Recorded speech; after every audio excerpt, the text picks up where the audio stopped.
Hello everyone, this is Prabhat Gupta. Today we will discuss a very important topic, that is internal resistance of a cell.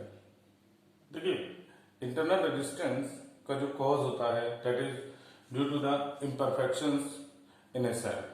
Cell में imperfections हैं, इसलिए जब भी हम कोई cell या बैटरी, जैसे कि मार्केट से आप लोग रिमोट के लिए ड्राई सेल परचेज करते हो, तो आपने एक चीज नोटिस की होगी कि वो ड्राई सेल 1.5 वोल्ट का होता है, लेकिन उसकी जो एक्चुअल वैल्यू होती है वो 1.48 1.45 वोल्ट होती है. अब वो 1.45 वोल्ट क्यों है? क्योंकि देखिए, हर एक सेल अपने इलेक्ट्रोलाइट की वजह से एक रेजिस्टेंस ऑफर करेगा. ठीक है. अब देखिए, सेल के अंदर क्या होता है, एक इलेक्ट्रोलाइटिक सॉल्यूशन होता है, दो इलेक्ट्रोड्स होते हैं. ठीक है.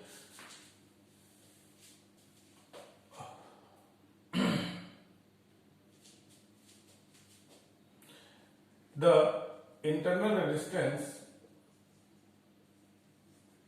depends on the following factors. Depends on the following. First, nature of the electrode, nature of the electrolyte. Second, distance between the electrodes.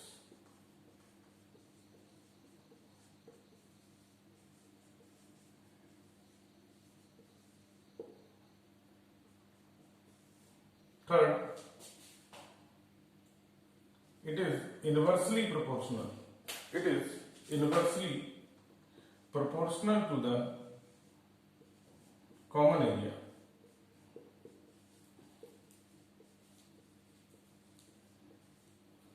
Common area between electrodes. Fourth, it increases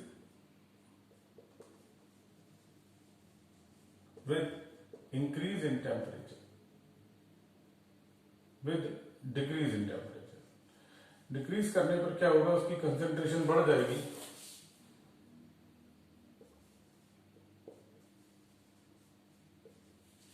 और flow of charge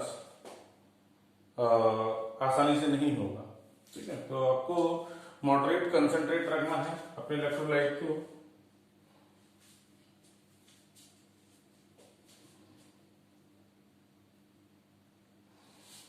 तो these are the factors on which the internal resistance of a cell depends.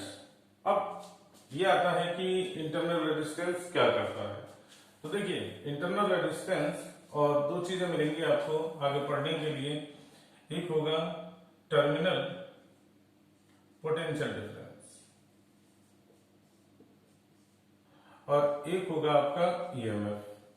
अब देखिए, potential difference तो हम लोग already discuss कर चुके हैं. This is the difference in potentials between the two terminals, okay, of a wire in a close circuit. And EMF is the property of a cell. Okay, or we can say that this is the amount of work done by a unit positive charge from lower potential to higher potential. Okay, तो अब अगर हम बात करें एक cell के लिए, तो सेल को रिप्रेजेंट करते हैं positive terminal. It's EMF is E. Okay, this is the actual amount of work done by a unit positive charge from lower potential to higher potential. This is a negative lower potential, this is higher positive terminal. Okay, so what we are saying that there is an internal resistance that is due to the imperfections of a cell. तो अगर हम एक external resistance यहां पर attach करें, तो देखिए ये सर्किट क्लोज हो जाएगा. इसमें एक करंट पास होनी शुरू हो जाएगी, एक करंट फ्लो होगी. That current is I. It's external resistance capital R and the internal resistance conventionally हम इसे स्मॉल आर से रिप्रेजेंट करते हैं. Okay, so what is terminal potential difference? So terminal potential difference is, this is the resistance, internal resistance. R is the internal resistance. ये cell के साथ ही है. हमने इसको अलग से रिप्रेजेंट किया है ताकि ये चीज शो हो सके कि इंटरनल रेजिस्टेंस आया है due to the imperfections of a cell. और रीजन कोई भी हो सकता है, nature of the electrolyte, distance between the electrodes, common area, temperature.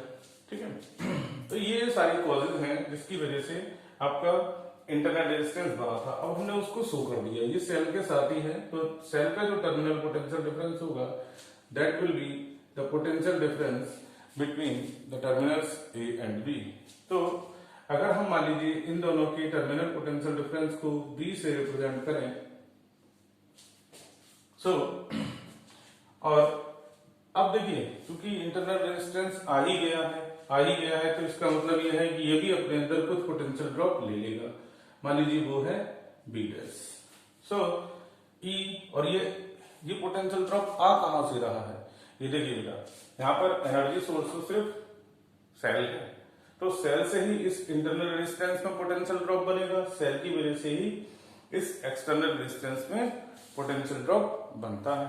तो चलिए इसी थ्योरी को आगे बढ़ाते हैं. तो हम कह सकते हैं EMF of a cell is equal to V plus B dash.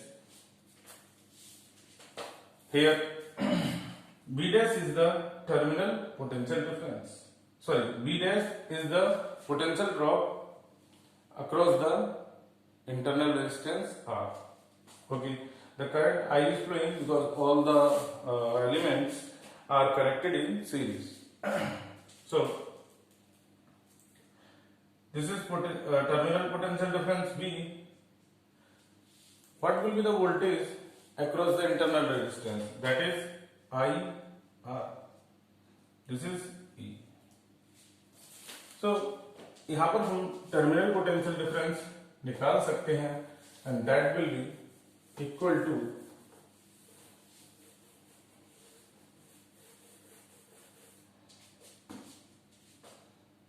B is equals to E minus IR, and this is the relation between terminal potential difference and EMF.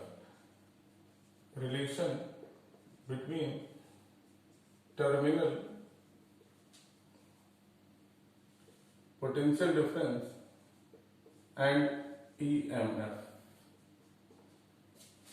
Okay. Now, what is B?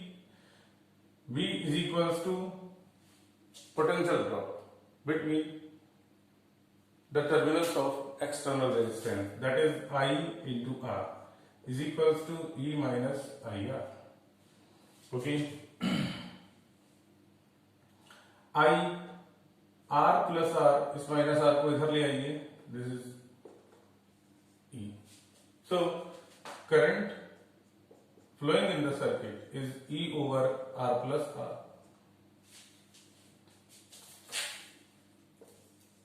ये current का formula हो गया हमारे लिए. Now potential difference B is equal to I into capital R. So I की जगह पर हम लगा सकते हैं E over R plus R. तो ये डिफरेंट फॉर्म्स हैं जहां पर हमें जो जो पैरामीटर्स दिए होते हैं उसके अकॉर्डिंग हम टर्मिनल पोटेंशियल डिफरेंस निकाल सकते हैं. अगर आपको सर्किट की करंट निकालने के लिए कहा जाता है तो आप इस फार्मूले को यूज कर सकते हैं.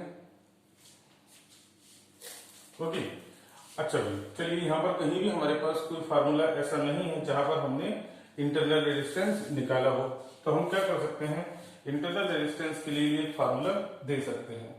तो देखिए यहाँ पर जो हमारा टर्मिनल पोटेंशियल डिफरेंस का फार्मूला है इसी को यूज कर लेते हैं. B is equals to E minus IR. तो यहां से निकालेंगे तो IR यहां आ जाएगा, E माइनस B, तो R is equals to E minus B over R. तो देखिए सर्किट में जितने भी पैरामीटर्स हैं, either terminal potential difference P और इंटरनल रेजिस्टेंस एक्सटर्नल रेजिस्टेंस तो हमने खुद ही ऐड किया है, ये हमारे ऊपर डिपेंड करता है इसकी वैल्यू क्या है, and EMF of the cell. तो चलिए अब हम डिस्कस कर सकते हैं इसके बाद के लेक्चर में कि अगर हमारा एक्सटर्नल रेजिस्टेंस बढ़ता है तो ईएमएफ पर क्या इफेक्ट पड़ेगा भी या नहीं, या फिर टर्मिनल पोटेंशियल डिफरेंस पर क्या इफेक्ट पड़ता है। ठीक है, तो इसके बाद के लेक्चर्स में हम लोग डिपेंडेंसी शो करेंगे और उनका इफेक्ट देखेंगे। Okay, thanks everyone.